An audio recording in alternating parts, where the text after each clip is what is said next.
नमस्कार विद्यार्थी मित्रांनो, पुन्हा एकदा आपण प्रश्न मालिकेतील काय प्रश्न या ठिकाणी घेऊन आलेलो आहोत.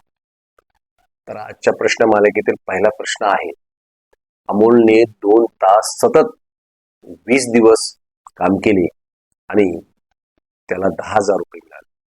तर त्याच्या प्रत्येक तासाच्या कामाबद्दल त्याला किती रुपये मिळतील? अशा पद्धतीने हा प्रश्न आहे आणि त्याचे पर्याय 4 आहेत. पर्याय ए 250, पर्याय बी 350 आणि पर्याय सी 450 आणि पर्याय डी 150.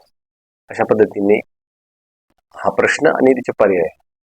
तर हा प्रश्न आपल्याला कशा पद्धतीने सोडवायचा आहे ते आपल्याला नीट समजून घ्यायचं आहे. काय दिलेलं आहे आणि काय करायचं आहे. काय दिलेलं आहे, रोज तो किती तास काम करतो आणि किती दिवस काम केलेलं आहे आणि त्याला किती रुपये मिळाले. म्हणजे तो 2 तास रोज काम करतो, असं त्याने 20 दिवस काम केलेलं आहे आणि त्याला 10,000 रुपये मिळाले. तर आपल्याला इथं काढायचे काय, तर त्याला प्रत्येक तासाबद्दल किती रुपये मिळाले हे आपल्याला इथं काढायचं आहे. तर हे काढत असताना आपल्याला सर्वप्रथम तो रोज 2 तास काम केलेलं आहे आणि त्याने 20 दिवस असं काम केलेलं आहे. तर एका दिवसाचे 2 तासावरून आपल्याला 20 दिवसाचे काढायचे, म्हणजे एकावरून अनेक क्रिया करताना आपण गुणाकार करतो. म्हणून या ठिकाणी 2 गुणिले 20 किंवा 20 गुणिले 2 अशा पद्धतीने आपण जर क्रिया केली तर त्याचं उत्तर येणार आहे 40. म्हणजे त्याने एकूण 40 तास काम केले आणि 40 तासात त्याला 10,000 मिळाले. आता काय करायचंय, आपल्याला 40 तासात आलेला आहे म्हणजे काम केलेलं आहे त्याने, आणि 40 तासावरून आपल्याला 1 तासच काढायचं. म्हणजे ज्यावेळेस अनेकावरून 1 काढतो त्यावेळेस आपण भागाकाराची क्रिया करतो. म्हणून या ठिकाणी 10,000 रुपये त्याला मिळाले आहे. त्याला तासाचे किती पैसे मिळतील हे आपल्याला काढायचं आहे. तर 10,000 भागिले 40 अशा पद्धतीने आपण जर केलं तर त्याचं उत्तर 250 येणार आहे. तुम्ही काढून बघा.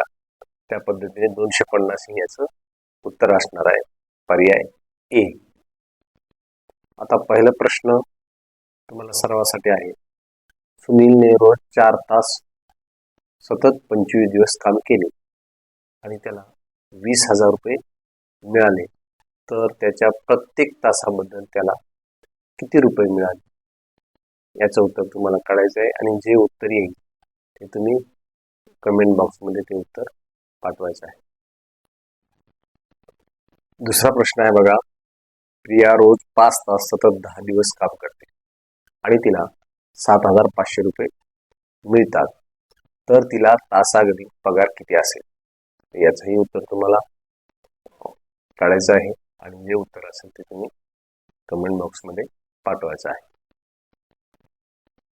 तिसरा प्रश्न आहे, रोहनने 6 तास सतत 30 दिवस काम केले आणि त्याला 54,000 रुपये मिळाले. तर त्याचा तासाला पगार किती? याचंही उत्तर तुम्ही व्यवस्थित सोडवायचं आहे आणि याचं सोडवलेलं उत्तर कमेंट बॉक्समध्ये तुम्ही पाठवायचं आहे. चौथा प्रश्न आहे, स्वातीने रोज 3 तास सतत 40 दिवस काम केले आणि तिला प्रत्येक तासाला 200 रुपये मिळाले. तर तिचा एकूण पगार किती असेल?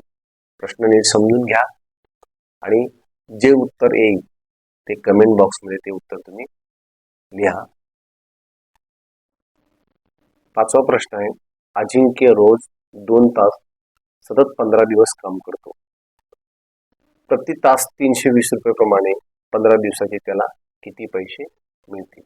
याचे प्रश्न नीट समजून घ्या आणि याचंही उत्तर कमेंट बॉक्समध्ये लिहा.